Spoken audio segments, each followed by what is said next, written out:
Réussir un bilan de matière. On va s'appuyer sur la combustion du kérosène. Le kérosène a pour formule C10H22 et on se pose la question de la quantité de CO2 que va émettre dans l'atmosphère un vol pendant lequel un avion aura brûlé 500 kg de kérosène. Ici, donc, nous avons la formule du kérosène, là c'est le dioxygène, et là nous avons les réactifs. Le dioxygène, lui, est présent dans l'air, donc on n'a pas besoin de l'emporter. Le kérosène, il est évidemment présent dans les réservoirs de l'avion.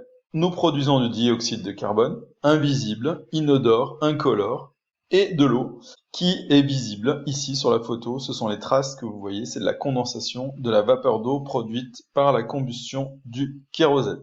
La question est, quelle est la masse de CO2 qui a été mise dans l'atmosphère si on a brûlé 500 kg de kérosène? Vous avez ici 10 carbone, donc il faut 10 CO2.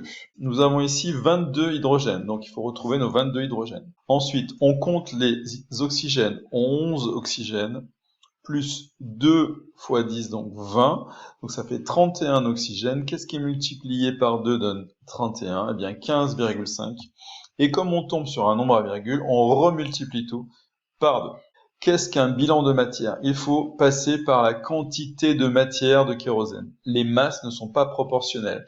Les nombres que vous avez là sont des coefficients stoichiométriques en rouge et ils ne fonctionnent qu'avec des quantités de matière, c'est-à-dire des nombres de moles. Ils ne fonctionnent pas avec une masse. C'est pour cela que nous devons passer en moles et nous devons calculer la quantité de matière de kérosène qui a brûlé. On calcule la masse molaire, on applique petit n égale petit m sur grand M, et on trouve 3521 moles. Donc, 500 kg de kérosène, ça veut dire 3521 moles de cette molécule. Que dit l'équation? L'équation dit que 2 moles de kérosène produisent 20 moles de CO2. Eh bien, c'est ça un bilan de matière. On va se baser là-dessus. D'après la demi-équation, si on brûle 2 moles de kérosène, eh bien, on obtient 20 moles de CO2. Et nous en avons, nous, 3521. Et en fait, vous voyez que c'est une règle de 3. 2 produisent 20, 3521 produisent combien? Eh bien, on fait ça fois ça divisé par ça. Eh bien, ça fait 35 210. En fait, vous voyez bien que c'est 1 pour 10. Nous avons 10 fois plus de CO2 produit en moles et pas en masse. En masse, on va le calculer.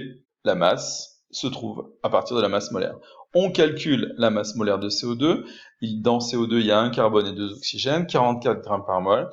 On applique petit m égale petit n fois grand M. On calcule, on trouve des grammes, attention aux unités, et ça fait 1549 kg. Si on brûle 500 kg de kérosène, nous allons émettre dans l'atmosphère 1,5 tonne de CO2, ce qui est énorme.